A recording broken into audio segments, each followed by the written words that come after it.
আসসালামু আলাইকুম। প্রিয় দর্শক, গত কদিন ধরে বাংলাদেশের রাজনীতির অঙ্গনে খুব গুরুত্বপূর্ণ আলোচনার বিষয় হচ্ছে বেগম খালেদা জিয়ার অসুস্থতা এবং তার চিকিৎসা, তার ভবিষ্যৎ এবং সেই সঙ্গে তার পুত্র বিএনপির ভারপ্রাপ্ত চেয়ারপারসন জনাব তারেক রহমানের দেশে ফিরে আসা না আসা এগুলো নিয়ে। কিন্তু এইগুলি যে আলোচনার বিষয়, এটা অন্য সময় হলেও আলোচনা হতো, কিন্তু এখন একটু বেশি হচ্ছে এই কারণে এই আলোচনাগুলির এই যে বিষয়গুলো, ঘটনাগুলো, এগুলোর উপর অনেক কিছু নির্ভর করছে আগামী নির্বাচন, নির্ভর করছে আগামী নির্বাচনের ফলাফল। এবং এই ফলাফলের এই জায়গাটাতে এসেই আমি বিএনপির রাজনীতির কিছু বিষয় নিয়ে একটু কথা বলতে চাই। আমি না আসলে বিএনপির রাজনীতিটা ভালো বুঝি না এই কারণে বিএনপির রাজনীতির পেছনে আসলে কারা আছেন, তাদের প্রজ্ঞা, তাদের মেধা, তাদের আপনার বাস্তবসম্মত যে সিদ্ধান্তগুলো, এগুলো কতটুকু কার্যকর হচ্ছে এটা আমার কাছে ক্লিয়ার না। আমি কয়েকটা কথা বলি আপনাদেরকে। প্রথমত হলো, আপনারা নিশ্চয়ই দেখেছেন, এর মধ্যে জেনেছেনও যে জনাব তারেক রহমানের নাম ভোটার তালিকায় নাই। এখন যদি ওনার নাম ভোটার তালিকায় না থাকে, উনি নির্বাচন কিভাবে করবেন? কিন্তু ওনার নাম কিন্তু প্রাথমিকভাবে নির্বাচনের একটা এলাকায় ঘোষণা করা হয়েছে, উনি বগুড়া এক জায়গা থেকে দাঁড়াবেন, ওনার পিতার যে জন্মভূমি সেখান থেকে উনি দাঁড়াবেন, এটা মোটামুটি ঘোষিত, সবাই জানেন। উনি কিভাবে দাঁড়াবেন? উনি তো ভোটারই না। তো যে লোকটা ভোটার না, তার নামটা কেন ওখানে প্রচার করা হলো, কেন ওখানে দেখানো হলো, কেন? এরই মধ্যে আমাদের কিন্তু চূড়ান্ত ভোটার তালিকা প্রকাশ করা হয়ে গেছে। এখন হয়তো আপনি বলবেন, না ওনারটা বিশেষ বিবেচনায় ভোটার পরে পরে করা হবে। হ্যাঁ, করা হবে, আমি মেনে নিতে রাজি আছি। তারেক রহমান বলে কথা, উনি যে কোনো সময় চাইলেই ভোটার হতে পারবেন, হয়তো দেশের বৃহত্তম দলের লোক হিসেবে, দলের প্রধান হিসেবে ভোটার হবেন। কিন্তু আমার প্রশ্ন হলো, আপনি কেন এই বিশেষ সুযোগটা নেবেন? আপনি যদি আগে ভোটার হতেন, কোনো সমস্যা হতো? আপনি কি ভোটার হতে পারতেন না? এর মধ্যে এই যে গত একটা বছর গেল এবং বিদেশেও ভোটার হওয়া যায়, আপনি দূতাবাসে যে, লন্ডনে যে আপনি ভোটার হতে পারতেন। হয়তো এটা আপনি সরাসরি হয়তো বলবেন এটা তো আমার সিদ্ধান্ত না, আমার দলের অন্যান্যরা সবাই মিলে নিয়ে নেন। হ্যাঁ, তারা কি করলো?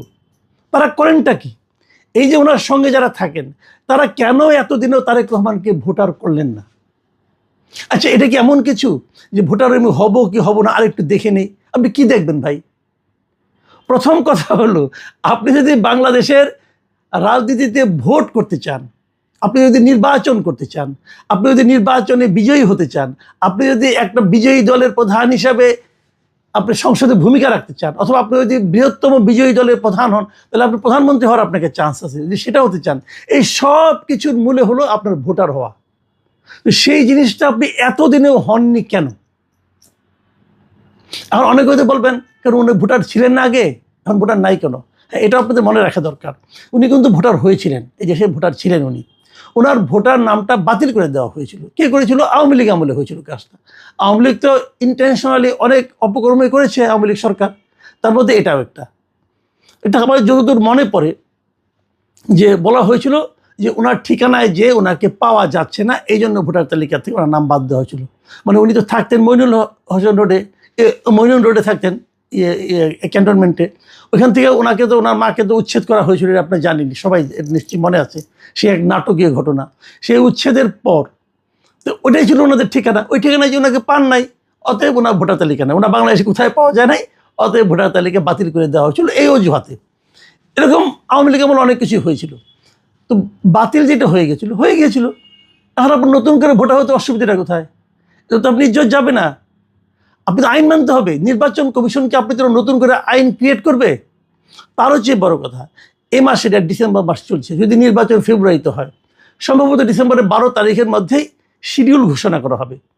তো আপনি শিডিউল ঘোষণা 2-3 দিন আগে কেন ভোটার হবেন? কেন? সবাই যখন ভোটার হয়েছে তখন আপনি হলেন না কেন? আপনি কেন সাধারণ 8-10 জন ভোটারের চেয়ে নিজেকে অন্যরকমভাবে বিবেচনা করবেন, ভাববেন? কেন ভাববেন? তাহলে আপনি সাধারণ মানুষের কাছে আসবেন কি করে? তো এটা কিন্তু আমি মনে করি এটা ওনার নিজের থেকে করার কাজ না। ওনার সঙ্গে যারা থাকেন, ওনাকে যারা পরামর্শ দেন, ওনার যারা পরামর্শদাতা আছেন, এই লোকগুলোর ব্যর্থতা। তারা অন্য কি ধান্দা নিয়ে ব্যস্ত ভাই, এটাই তো আমি বুঝি না। ধান্দার কিন্তু শেষ নাই, অনেক ধান্দার খবর আমরা পাই ভাই, এগুলো বলবো একে একে, আর কটা দিন যাক। কে যে কি করে বেড়াচ্ছেন সবই জানি আমরা। তো তারা কি করেন? লন্ডনে গেলে ওনার সঙ্গে দেখা করতে গেলে কত নজরানা দিতে হয়, কাকে কত দিতে হয়, সেগুলোর হিসাব তো আমরা পাই। তো এইভাবে যদি চলে তাহলে রাজনীতি কিভাবে হবে? এইগুলো একটা প্রসঙ্গ। দ্বিতীয় প্রসঙ্গ হচ্ছে যে উনি যে আসছেন না, এটা নিয়ে কিন্তু নানা আলোচনা হচ্ছে, আলোচনার সামনে আরও হবে। কিন্তু একটা কথা ভাবুন আপনারা, যে ওনার মা মৃত্যু শয্যায়, এই সময় উনি আসছেন না। আমাদের দেশে কি হয় দেখবেন, অনেক সময় বিদেশে থাকে, তারপরে শুনে দেশে তার মা অসুস্থ, বাবা অসুস্থ, মৃত্যু শয্যায়, অত বড় লোকও না, কিন্তু তারপরে কিন্তু তাড়াহুড়া করে চলে আসে। আসার পরে দেখা যায় হয়তো উনি আসতে আসতে মা মারা গেছে। আত্মীয় স্বজন সবাই বলে যে মাটা তোকে চোখের দেখা দেখতে পারলো না, বলে। কিন্তু সে নানাভাবে নানা অজুহাত দেয়, নানা কারণ দেখে, আমি আসতে আসতে ট্রেন, অনেক লম্বা পথ, আসতে 1.5 দিন লাগে, 2 দিন লাগে, এগুলো বলে। কিন্তু ওতে কিন্তু আত্মীয় স্বজনরা খুশি হয় না। তারা বলে একদিন আগে আসলে কি হতো, কাজের চাপ ছিল, তোমার কাজ বড় না মা বড়, এগুলি কিন্তু লোকে বলে। আপনি কি বলবেন? আপনি কিছু একটা বলবেন তো, আপনি কি বলবেন? আপনি বলবেন অন্যদের সিদ্ধান্তের উপর আমাকে নির্ভর করতে হচ্ছে, এটা বলে কি আপনি আপনার দুর্বলতা প্রকাশ করবেন না? কেন করবেন আপনি এটা?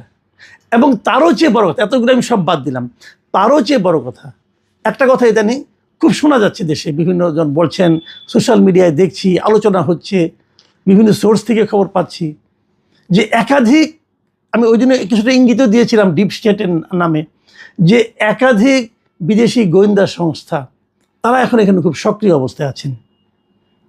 এখন তাদের এই সক্রিয়তা কি প্রমাণ করে? তাদের এই সক্রিয়তা কি তারেক রহমানের বাংলাদেশে আগমনটাকে ঝুঁকির মধ্যে ফেলে দিচ্ছে? যদি এটা হয় তো সেখানে সরকারের কি ভূমিকা? কেন আসতে পারছে? আমি শুনেছি এর মধ্যে যে খলিল সাহেব যে ইন্ডিয়ায় গিয়েছিলেন, সেখানে অনেকে এই প্রসঙ্গটা উঠেছিল। যদিও খলিল সাহেব ইন্ডিয়া গিয়া অজিত দোভালের সঙ্গে কী কথা বললেন এটা কিন্তু কেউ জানে না। ওই আপনি বলেন না কেন, দেশের মানুষকে বলেন, আপনি যদি ভালো কিছু অর্জন করতেন তাহলে সেটা ফুলিয়ে ফাঁপিয়ে বলতেন যে আমরা এইগুলি করেছি, এগুলি পেয়েছি। আমরা তো এখন, যেহেতু আপনি বলেননি, মানুষের মনে নানা জনের মুখে নানা কথা, এবং সেখানে তো আমরা এগুলো শুনেছি যে বিশেষ কোনো একটা দেশের কতজন গোয়েন্দা সংস্থার লোক এখানে আছে, তাদের কি করছে না করছে, এগুলি নিয়ে সুনির্দিষ্টভাবে খলিল সাহেবকে বলা হয়েছে। বলা হয়েছে তাদেরকে দেশ থেকে বের করে দেওয়ার জন্য। নানা কথা কিন্তু হচ্ছে, এই আলোচনাগুলো সত্য মিথ্যা আমি জানি না, কিন্তু আলোচনা আমরা শুনছি। তো খলিল সাহেবের উচিত ছিল আসার পরে একটা প্রেস কনফারেন্স করে বলা যে অজিত দোভালের সাথে তাদের কী আলাপ হয়েছে, উনি কেন গেলেন একদিন আগে, যে কী আলাপ করলেন, সেখানে কী পেলেন, আশ্বাস পেলেন না কী পেলেন, এটা আমাদের জানাতেন। উনি জানান নাই এই কারণে যে ওনার আসলে জানানোর মতো মুখ হয়তো বা ছিল না।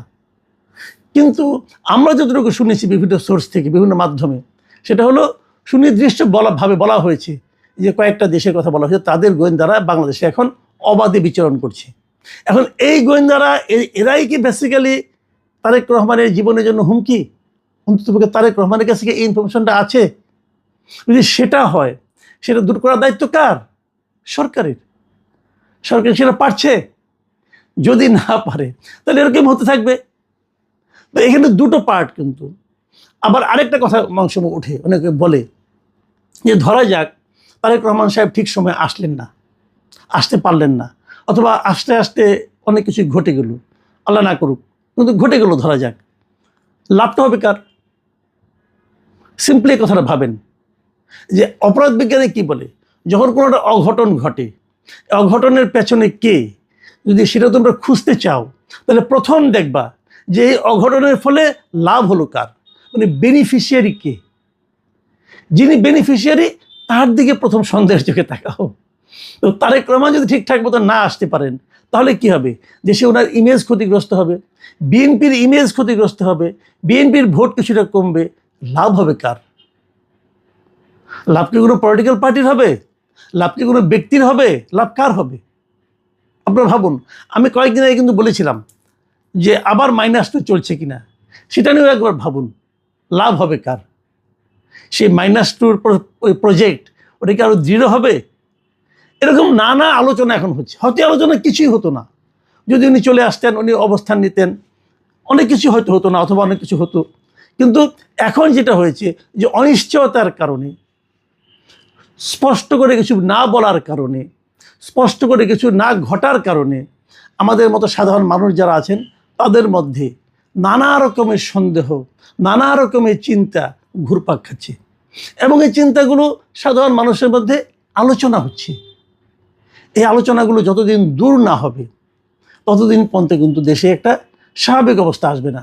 অনেকে বলতে শুনছি, অনেকে বলছেন নির্বাচন হবে না, এবং দায়িত্ব নিয়ে বলছেন নির্বাচন ফেব্রুয়ারিতে হবে না। এটাই বা আমাদের শুনতে হবে কেন? সরকার দৃঢ়ভাবে বলছে নির্বাচন হবে, ইলেকশন কমিশন শিডিউল ঘোষণা করছে নির্বাচন হবে।